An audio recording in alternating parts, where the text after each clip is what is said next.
الحمدللہ والصلاة والسلام علی رسول اللہ۔ کسی چیز کو وقف کر کے واپس لینے کا حکم۔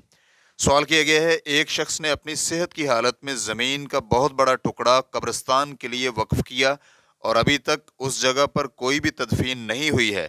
وقف کرنے والا شخص اب اپنی ملازمت سے سبکدوش ہو گیا ہے اور اس وقف شدہ زمین کے علاوہ رہائشی مکان کے سوا اس کی یا اس کے بچوں کی کوئی اور زمین نہیں ہے، تو کیا وہ مکمل زمین دوبارہ اپنے قبضے میں لے سکتا ہے؟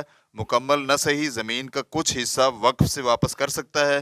الجواب بعون اللہ سبحانہ و تعالی، وقف شدہ زمین کو اپنی ملکیت میں دوبارہ لینا جائز نہیں ہے، نہ ہی اس کے کچھ حصے کو واپس اپنی ملکیت میں لے سکتا ہے، کیونکہ وقف کرتے ہی وہ زمین اس کی ملکیت سے خارج ہو گئی۔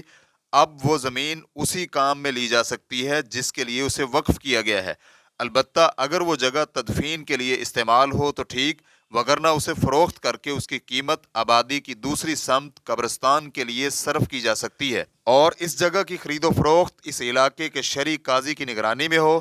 آپ ملازمت سے سبکدوش ہونے کے بعد خستہ حال ہو گئے ہیں، اس کی وجہ سے آپ کو وقف شدہ زمین واپس لینے کی گنجائش نہیں دی جا سکتی۔ اللہ سبحانہ و تعالی آپ کو آپ کے اس عمل کا اجر دے گا اور اس سے بہتر بدلہ عنایت فرمائے گا۔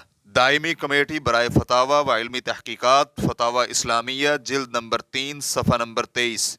واللہ تعالی اعلم۔ اسلام کیو اے ریکارڈنگز، مؤسسۃ الشیخ محمد صالح المنجد، المملکۃ العربیہ السعودیہ، فتویٰ نمبر 125101۔ والسلام علیکم ورحمۃ اللہ وبرکاتہ۔